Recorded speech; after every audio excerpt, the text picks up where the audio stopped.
Israel ने गजा city में ground operation यानी जमीनी हमले शुरू कर दिए हैं। सीएनएन ने मंगलवार सुबह 2 इजरायली अधिकारियों के हवाले से इसकी पुष्टि की है और यह हमला गजा सिटी के बाहरी इलाकों से शुरू हुआ। यहां रात भर इजराइल के हवाई हमले भी जारी रहे और इन हमलों में 41 लोगों के मारे जाने की खबर है। इजरायली सेना की एक अधिकारी के मुताबिक अब तक लगभग 3,20,000 लोगों ने शहर छोड़ दिया है और इजराइल के रक्षा मंत्री इजराइल काट्ज ने सेना बंधकों की रिहाई और हमास की हार के लिए बहादुरी से लड़ने की बात कही है। काट्ज ने कहा कि गजा जल रहा है, सेना पूरी ताकत से आतंकियों के ठिकानों पर हमला कर रही है। इजराइल ने पिछले महीने यानी अगस्त में गजा सिटी पर कब्जा करने की योजना को मंजूरी भी दी थी।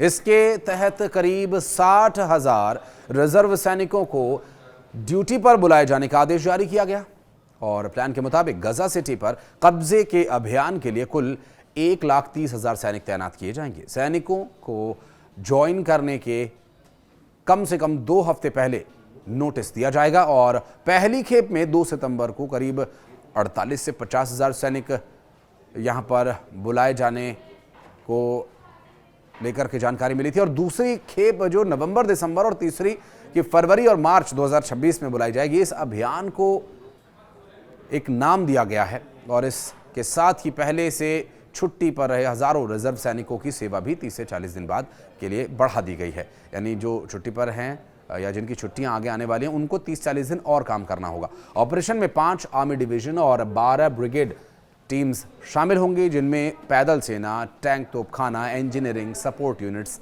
शामिल हैं। इसके अलावा गजा डिवीजन की नॉर्थ और साउथ ब्रिगेड भी इसमें हिस्सा ले रही हैं और मकसद सिटी में उन इलाकों में घुसना है जहां हमास के कब्जे में अभी भी कई बंधकों के होने की आशंका है।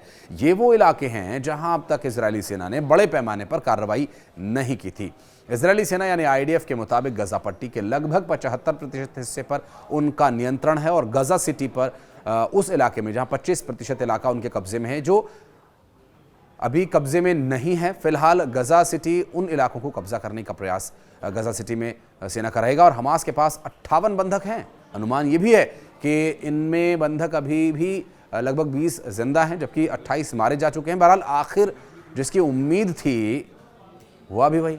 इजराइल ने 16 सितंबर को गजा शहर पर कब्जा करने के लिए हवाई हमलों के बाद जमीनी हमला भी शुरू कर दिया है। इजराइल का दावा है कि वो हमास के उपद्रवियों को निशाना बनाने के लिए ऐसा कर रहा है, लेकिन उसके इजराइल के इस कदम से व्यापक अंतर्राष्ट्रीय चिंता पैदा हो गई है।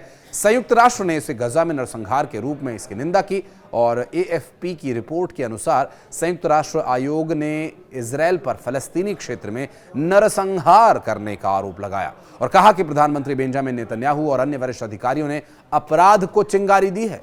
इजरायली सेना ने रात भर गजा शहर पर भारी बमबारी की और सैनिक गजा के सबसे बड़े शहरी केंद्र में गहराई तक चले गए थे। इजरायली सेना के प्रमुख लेफ्टिनेंट जनरल इयाल जमीर ने कहा कि पिछले 24 घंटे में राजनीतिक क्षेत्र के साथ व्यापक चर्चा के बाद आईडीएफ यानी सेना ने गजा शहर में अपने अभियान को काफी विस्तार दिया है। हम जमीनी सेना सटीक हमलों, उच्च गुणवत्ता वाली खुफिया जानकारी के साथ क्षेत्र में गहराई से काम कर रहे हैं। हमारा उद्देश्य हमास पर तब तक हमले को बढ़ाना है जब तक कि उसकी निर्णायक हार न हो जाए।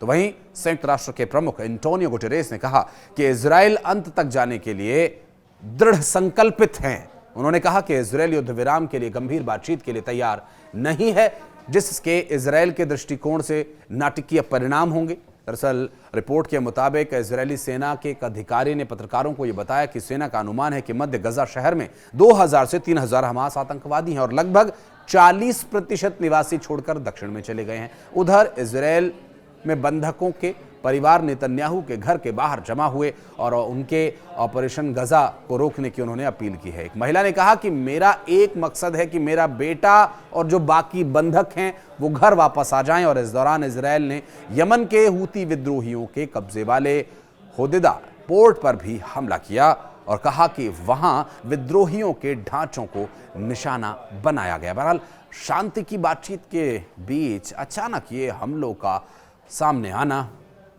इस बात को पलीता लगाता है कि क्या दोनों देशों के बीच या इजराइल के चलाए जा रहे ऑपरेशंस को रोका जा सकेगा। और जिस तरह से मुस्लिम देशों ने एकजुट होकर के इजराइल से बदला लेने या इजराइल को सबक सिखाने का जो दम भरा, उसके बाद से इजराइल और भी ज़्यादा सतर्क हो गया है। बहरहाल अब देखना होगा कि मुस्लिम देशों की एकजुटता कब होगी, वो एक अलग विषय है, लेकिन इजराइल कितना सतर्क है कि उसने इस ऐलान के साथ ही हमले और बढ़ा दिए हैं। क्या ये आने वाले वक्त में शांति की ओर मार्ग को प्रशस्त करेगा या फिर ये युद्ध यूं ही चलता रहेगा? कुछ कहना है तो आप कमेंट सेक्शन में आकर अपनी प्रतिक्रिया दे सकते हैं। धन्यवाद।